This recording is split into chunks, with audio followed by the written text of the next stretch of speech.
नमस्कार। स्नातकोत्तर उत्तरार्ध हिंदी साहित्य के सभी नियमित विद्यार्थियों का हार्दिक अभिनंदन। अधिक मास के पावन पर्व पर श्री विष्णु, श्री कृष्ण व लक्ष्मी जी का सादर नमन व वंदन करते हुए हम आज औच्चारणिक ध्वनि विज्ञान के भाग 2 का अध्ययन करेंगे। हम ये जानते हैं कि अचल अवयव के अंतर्गत ऊपर के दांत, ऊपर का ओष्ठ, तालु के विभिन्न भाग आते हैं। ये चल नहीं हैं, इनसे स्थान का बोध होता है। अल्ली जीव या कौवे की स्थिति कुछ अजीब है। यूँ तो वह चल अवयव है, किंतु मुंह में ऊपर है और ऊपर के अवयव अचल हैं, अतः स्थान संकेतक है। इसीलिए इसे भी प्राय उन्हीं की श्रेणी में रखा जाता है। मुख विवर, नासिका विवर और कौवा की स्थिति। स्वर यंत्र के ऊपर उसका ढक्कन अभिकाकल होता है, जिसके संबंध में हम विचार कर चुके हैं। इसके ऊपर वह स्थान आता है जिसे हम चौराहा कहते हैं। यह एक खाली स्थान है जहाँ से 4 मार्ग, पहला श्वास नलिका, दूसरा भोजन नलिका, तीसरा मुख विवर, चौथा नासिका विवर चारों ओर जाते हैं। जिस प्रकार इस चौराहे के बीच अभिकाकल है, उसी प्रकार ऊपर जीभ के स्वरूप का मांस का छोटा सा भाग उस स्थान पर होता है जहाँ से नासिका विवर और मुख विवर के रास्ते फूटते हैं। इस छोटी जीभ को कोवा या अली चिन्ह कहते हैं। इसका भी कार्य कोमल तालु के साथ अभिकाकल की भांति कभी कभी मार्ग अवरुद्ध करना है। कोवा या कोमल तालु के साथ हम 3 अवस्थाओं में पाते हैं। पहली तो इसकी स्वाभाविक और साधारण अवस्था है, जिसमें यह ढीला होकर नीचे की ओर लटका रहता है, मुंह बंद रहता है और श्वास अबाध गति से नासिका विवर से होकर आता जाता है। स्वाभाविक रूप से श्वास लेने की अवस्था यही होती है। किसी की बात सुनकर जब हम मुंह को बिना खोले हुए हाँ करते हैं तो वह इसी दशा में उच्चरित होता है। दूसरी अवस्था में कोआ तनकर नाक के रास्ते को बंद कर देता है और श्वास नलिका से आई हुई हवा को नासिका विवर में तनिक भी नहीं जाने देता, अतः वायु मुख विवर से आती जाती है। मौखिक स्वरों और व्यंजनों का उच्चारण इसी दशा में होता है। तीसरी और अंतिम अवस्था उस समय की है जब कोआ न तो ऊपर तनकर नासिका विवर को रोकता है और न नीचे गिरकर मुख विवर को, वो मध्य में रहता है। अतः श्वास नलिका और मुख दोनों से होकर निकलता है। अनुनासिक स्वरों का उच्चारण इसी अवस्था में होता है। उपर्युक्त तीनों स्थितियों में दूसरी और तीसरी में कोआ भाषा ध्वनियों के उच्चारण में बहुत सहायक होता है, क्योंकि अधिकांश ध्वनियाँ इन्हीं 2 प्रकारों की होती हैं। किंतु ये तो कोए का सामान्य कार्य है, जिसकी आवश्यकता अधिकांश भाषाओं में होती है। कुछ भाषाओं में ये विशेष प्रकार की ध्वनियों के उच्चारण में प्रत्यक्षतः भी सहायक होता है। इस प्रकार की ध्वनियाँ अलिजीवीय कहलाती हैं। इनके उच्चारण में कौवा या तो जिह्वापश अर्थात जिह्वा मूल से स्पर्श करके हिंदी, उर्दू क या उसी का घोष इस रूप जो फारसी में है स्पर्श ध्वनि उत्पन्न करता है, या एस्किमो भाषा का अनुनासिक स्पर्श उत्पन्न करता है, या उसके समीप होकर संघर्षी ध्वनि हिंदी, अरबी ख ग उत्पन्न करता है, या फिर उत्क्षेप या लुंठन करके फ्रांसीसी र ध्वनि जो ग जैसी सुनाई पड़ती है उत्पन्न करता है। तालु, जिह्वा, दंत और ओष्ठ की स्थितियाँ। कौवे के एक ओर नासिका विवर है, दूसरी ओर मुख विवर। नासिका विवर में कोई भी ऐसा अंग नहीं है जिससे ध्वनि उत्पन्न करने में कुछ सहायता मिले, अतः उसे छोड़कर मुख विवर पर विचार किया जा सकता है। मुख विवर में ऊपर की ओर तालु है, हम चित्र में देख रहे हैं, जिसके कंठ स्थान और दांतों के बीच में क्रम से 4 भाग हो सकते हैं। कोमल तालु, मूर्धा, कठोर तालु, वत्स।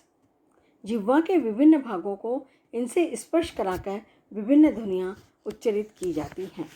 मुख विवर के निचले भाग में जिह्वा है। जिह्वा उच्चारण अवयवों में सबसे प्रमुख है। इसी कारण इसके पर्याय वाणी, जबान, लेगुना, लेगुआ, लैटिन आदि भाषा के पर्याय बन गए हैं। प्राय सभी भाषाओं की अधिकांश ध्वनियाँ जीभ की सहायता से ही बोली जाती हैं। साधारण अवस्था में जीभ नीचे ढीली पड़ी होती है। बोलने में वायु अवरोध या विशेष आकृति का गूंज विवर बनाने के लिए हम इसका प्रयोग करते हैं। जिह्वा को 5 भागों में बांटा जा सकता है। हम चित्र में देखते हैं कि पहला मूल, पश्च, मध्य, अग्र और नीचा। कभी कभी इनके जिह्वोपाग्र, जिह्वा मध्य से कुछ आगे आदि अन्य अवान्तर भेद भी किए जाते हैं। ध्वनि उच्चारण में इन सभी भागों का अलग अलग महत्व, साथ ही अभिकाकल कौवे की भांति जिह्वा की विभिन्न अवस्थाएं भी होती हैं। इन सब का सविस्तार वर्णन ध्वनियों के वर्गीकरण के प्रसंग में मिलता है। जीभ, दांत तथा तालु के विभिन्न भागों को छूकर या उनके समीप आकर या उत्क्षेप, लोडन आदि करके ध्वनियों का निर्माण करती हैं। मुख विवर में तालु तथा जिह्वा के बाद तीसरे प्रधान अंग दांत हैं, जो भोजन करने के अतिरिक्त बोलने में भी हमारी सहायता करते हैं। इनके भी पहला मूल, दूसरा अग्र, ये 2 भाग किए जा सकते हैं। कभी कभी दोनों के बीच में एक मध्य भाग भी मानने की आवश्यकता पड़ती है। ध्वनि निर्माण में ऊपर के दांतों का ही अधिक महत्व है। ये नीचे के ओष्ठ या जीभ से मिलकर या उनके समीप होकर ध्वनि निर्माण करते हैं। ध्वनि से संबंध रखने वाले अंतिम अंग ओष्ठ हैं। वे आपस में मिल या पास आकर या दांत की सहायता से ध्वनियाँ उत्पन्न करते हैं। हम ध्वनि कैसे उत्पन्न करते हैं? हारमोनियम या बिगुल आदि वाद्य यंत्रों की भांति हम लोग भी वायु की सहायता से बोलते हैं। विद्यार्थियों, ये वायु 2 प्रकार की होती है। एक तो वह है जो नाक या मुंह के मार्ग से भीतर खींचते हैं। यह बाहर की साफ हवा होती है। इस शुद्ध हवा से दुख है कि हम लोग अधिक ध्वनियाँ उच्चारित नहीं कर पाते हैं। कुछ भाषाओं की आश्चर्य आदि की ध्वनियाँ तथा अफ्रीका, अमेरिका आदि की कुछ क्लिक ध्वनियों के उच्चारण में यह हवा हमारा काम दे पाती है। दूसरी प्रकार की हवा वह है जो फेफड़े की गंदगी साफ करके बाहर निकलती है। सच पूछा जाए तो ये दूसरी हवा, जो पहली का गंदा रूप मात्र है, संसार की प्राय सभी भाषाओं के बोलने में हमारी सहायता करती है। पहली हवा श्वास है, दूसरी प्रश्वास। फेफड़े की सफाई करने के पश्चात वायु श्वास रूप में श्वास नलिका के पथ से बाहर चलती है। स्वर यंत्र के पूर्व इसमें किसी प्रकार का विकार नहीं होता। सर्वप्रथम हम स्वतंत्रियों की सहायता से इसे मनमाना रूप देते हैं। उससे आगे चलकर आवश्यकता अनुसार नासिका विवर, मुख विवर या दोनों से थोड़ा थोड़ा निकालते हैं। ऐसा करने में कौवा भी हमारी सहायता करता है। वहाँ से मुख विवर में जाने वाली हवा का हम आवश्यकता अनुसार जिह्वा, कंठ, तालु, दांत और ओष्ठ के सहारे इच्छित रूप देकर बाहर निकालते हैं, जो बाहर आकर ध्वनि की संज्ञा पाती है। साथ ही आवश्यक होने पर इसके एक अंश को नासिका विवर यानी अनुनासिक ध्वनियों को उच्चारित करने में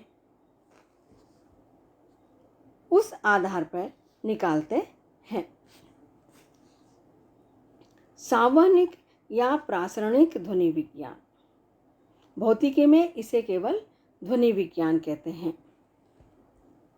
भाषा विज्ञान में इसके अंतर्गत इस बात का अध्ययन किया जाता है कि कैसे ध्वनि लहरों द्वारा वक्ता के मुंह से श्रोता के कानों तक ले जाई जाती है। ऐसा होता है कि फेफड़े से चली हवा ध्वनि यंत्रों की सक्रियता के कारण आंदोलित होकर निकलती है और बाहर की वायु में अपने आंदोलन के अनुसार एक विशिष्ट प्रकार के कंपन से लहरें पैदा कर देती है। ये लहरें ही सुनने वाले के कान तक पहुंचती हैं और वहाँ श्रवणेंद्रियों में कंपन पैदा कर देती हैं। सामान्यतः इन ध्वनि लहरों की चाल 1100 से 1200 फीट प्रति सेकंड होती है। जो जो ये लहरें आगे बढ़ती जाती हैं, इनकी तीव्रता घटती जाती है। इसी कारण दूर के व्यक्ति को ध्वनि धीमी सुनाई पड़ती है। अनेक यंत्रों के सहारे भौतिक शास्त्र में इन लहरों का बहुत गंभीर अध्ययन किया गया है, किंतु भाषा विज्ञान में उसकी बहुत अधिक उपयोगिता नहीं है। श्रावणिक ध्वनि विज्ञान, इसमें इस बात का अध्ययन होता है कि हम कैसे सुनते हैं। इस बात को स्पष्ट करने के लिए संक्षेप में हमें कान की बनावट को समझ लेना होगा। हमारा कान 3 भागों में बटा है, जिसको क्रम से बाह्य कर्ण, मध्यवर्ती कर्ण, अभ्यंतर कर्ण कह सकते हैं। बाह्य कर्ण के भी 2 भाग किए जा सकते हैं। एक तो वो भाग जो ऊपर टेढ़ा मेढ़ा दिखाई देता है, ये भाग सुनने की क्रिया में अपना कोई विशेष महत्व नहीं रखता। दूसरा भाग छिद्र या कर्ण नलिका के बाहरी भाग से आरंभ होकर भीतर तक जाता है। इस भाग की या कर्ण नलिका की लंबाई लगभग 1 इंच होती है। नलिका के भीतरी छिद्र पर एक झिल्ली होती है जो बाह्य कर्ण को मध्यवर्ती कर्ण से संबद्ध करती है। मध्यवर्ती कर्ण एक छोटी सी कोठरी है जिसमें 3 छोटी छोटी अस्थियां होती हैं। इन अस्थियों का एक सिरा बाह्य कर्ण की झिल्ली से जुड़ा रहता है और दूसरी ओर इसका संबंध अभ्यंतर कर्ण के बाहरी छिद्र से होता है। इसके पीछे अभ्यंतर कर्ण आरंभ होता है। इस भाग में शंख के आकार का एक अस्थि समूह होता है। इसके खोखले भाग में उसी प्रकार की झिल्लियां होती हैं। इन दोनों के बीच में एक प्रकार का द्रव पदार्थ भरा रहता है। इस भाग के भीतरी सिरे की झिल्ली से श्रावणी शिरा के तंतु आरंभ होते हैं जो मस्तिष्क से संबद्ध रहते हैं। ध्वनि की लहरें जब कान में पहुंचती है तो बाह्य कर्ण की भीतरी झिल्ली यानी कान का पर्दा उस पर कंपन उत्पन्न करती हैं। इस कंपन का प्रभाव मध्यवर्ती कर्ण की अस्थियों द्वारा भीतरी कर्ण के द्रव पदार्थ पर पड़ता है और उसमें लहरें उठती हैं, जिसकी सूचना श्रावणी शिरा के तंतुओं द्वारा मस्तिष्क में जाती है और हम सुन लेते हैं। ध्वनि हवा तथा अन्य संबद्ध अणुओं में कंपन रूप में होती है। ये कंपन प्रति सेकंड फ्रीक्वेंसी या आवृत्ति कहलाता है। यह आवृत्ति कम या अधिक हो सकती है। सामान्यतः आदमी या कान कुछ से लेकर 20,000 आवृत्ति तक की ध्वनि सुन सकता है, किंतु साफ और समझने लायक वह केवल 60 से 10,000 तक ही सुन सकता है। सुनने की दृष्टि से काफ़ी साफ आवाज़ केवल 200 से 2000 के बीच में मानी गई है और बहुत ही साफ 1000 से 2000 के बीच।